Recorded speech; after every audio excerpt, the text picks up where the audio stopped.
Hello, this is Professor Joseph Holbrook from Latin American Civilization. I'm going to take you through a quick overview of Chapter 1 of our textbook on Latin American Civilization. So let's begin. This is the first peoples of the Americas, and in this chapter we'll introduce the Native Americans that inhabited the North and South American, Central America before the arrival of Europeans. In no sense did they have an idea that they were entering a new world when the first inhabitants arrived in the Americas. They came to America around 35,000 years ago. Estimates are from between 35,000 years ago to 14,000 years ago.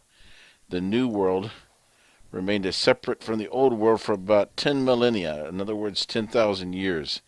It was two different worlds, completely separated. And this is important because diffusion, cultural diffusion, is an important dynamic in the Old World.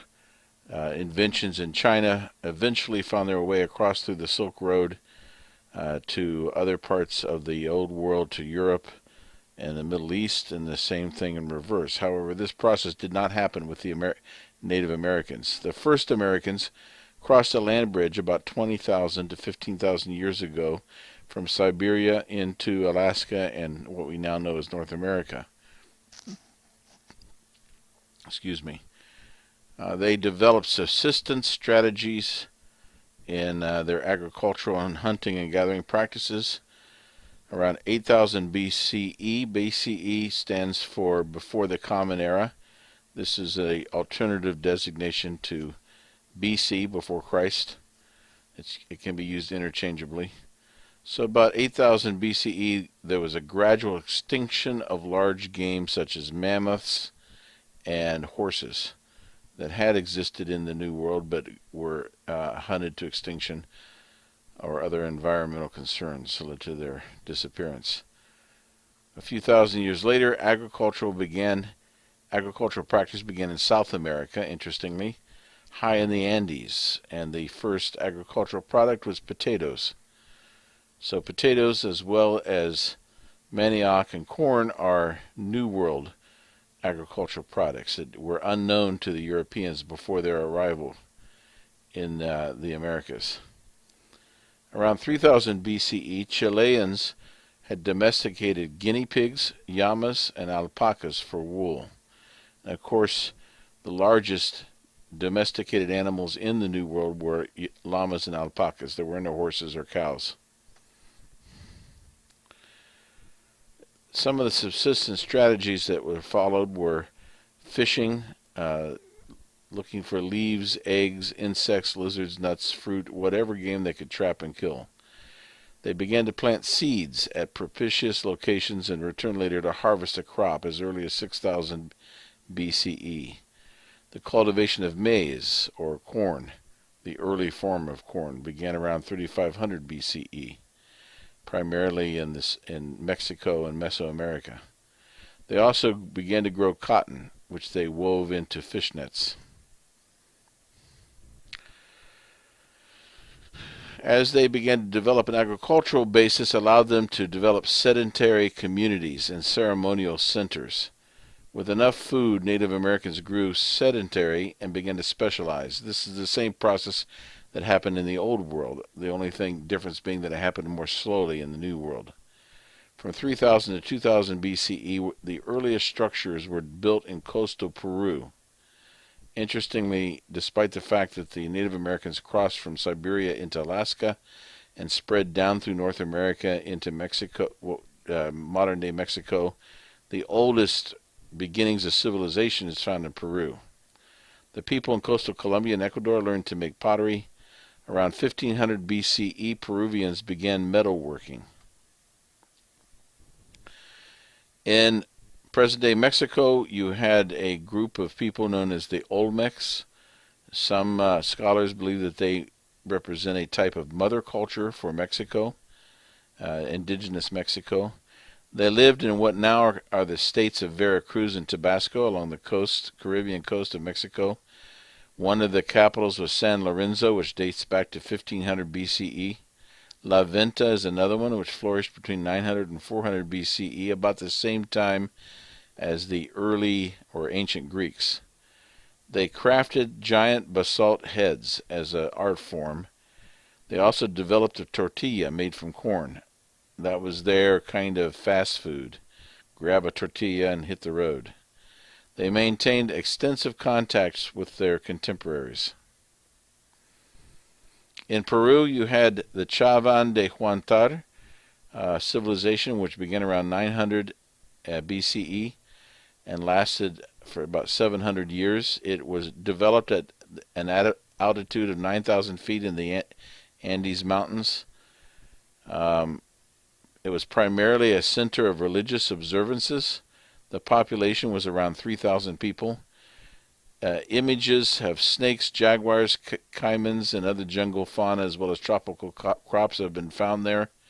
They used hallucinogens, intoxicants, and they practiced cannibalism.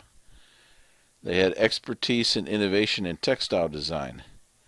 Around 200 BCE, they declined, perhaps because of droughts and environmental changes. So here you see a picture of Chavan de Guantar, just above Aspero and below Cerro Blanco.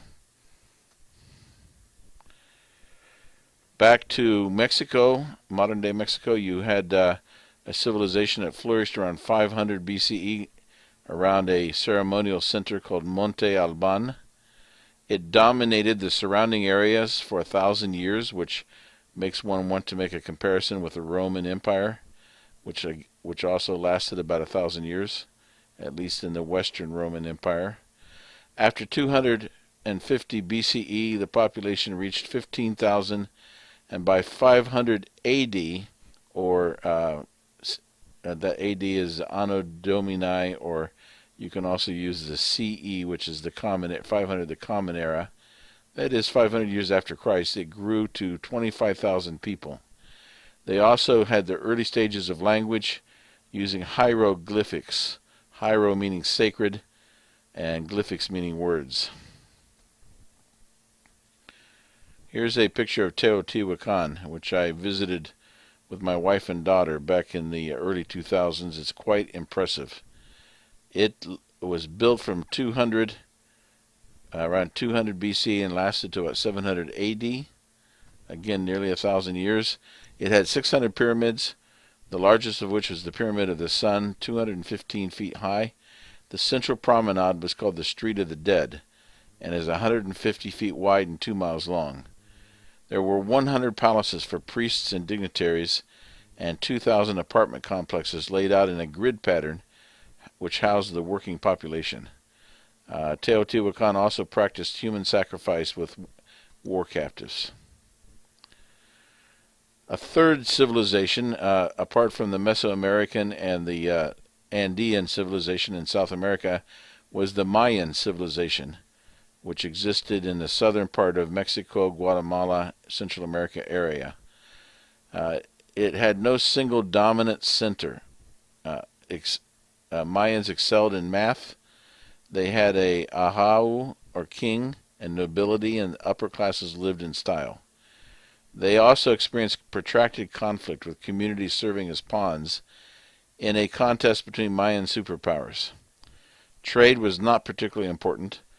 They had a decentralized city-state political structure, which makes one think of the classical Greeks with their city-state polis.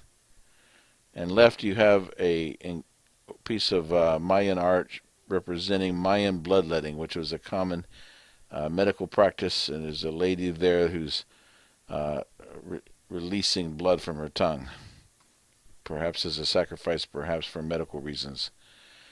Back to the Andes region, you have another civilization known as the Moche, from 600 to about 750 the Common Era, that is after Christ.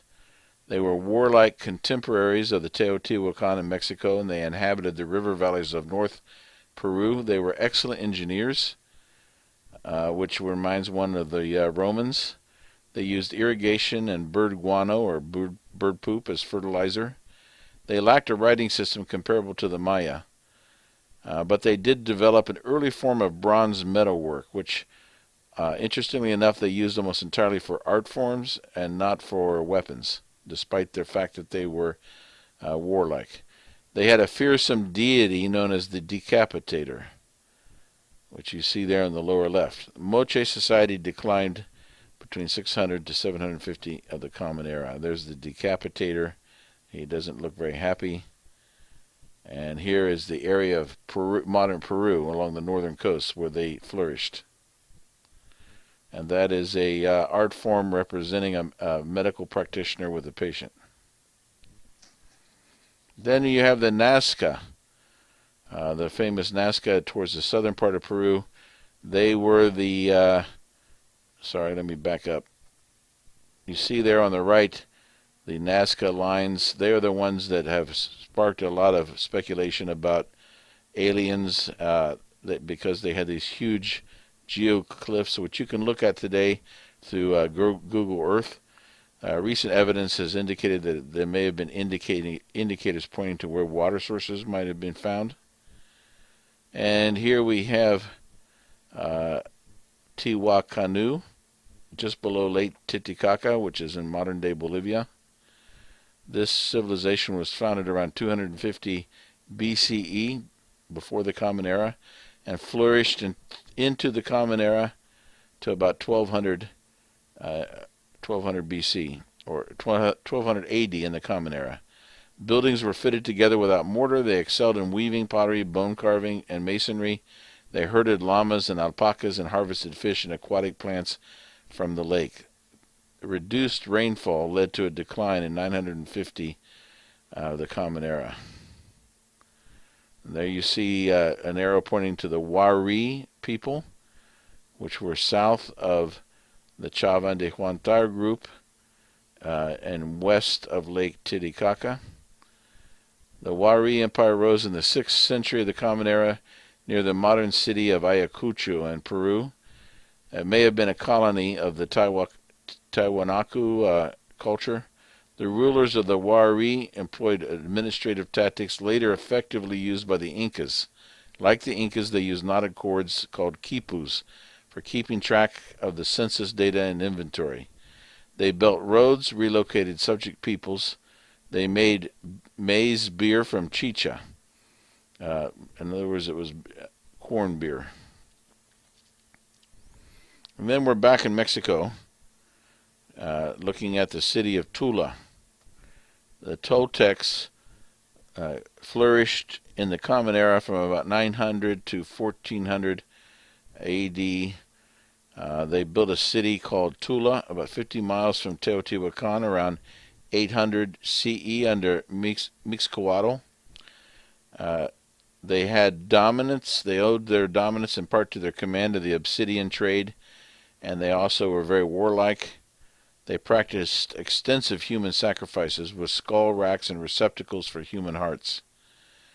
There was also a cult, a more peaceful cult, religious cult, that emerged among the Toltecs, centered around the god Quetzalcoatl, who did not want human sacrifice, but required sacrifices of flowers and butterflies. Mixcoatl's son, Seacatl, was a devoted follower of Quetzalcoatl, but later was expelled and left, heading east, which lent itself to the legend that benefited Hernan Cortez, which we'll learn about later. When he arrived in Mexico, the Spanish conquistador, some of the leaders of the Aztecs thought that he was Quetzalcoatl returning from the east. And here's a picture of Tula and some of the architecture and art that was found there. You see these tall statues that represent the culture of Tula. So that is a quick and a brief introduction to Chapter 1, the peoples of the Americas, and I encourage you to read the chapter, and we will continue this week. Thank you.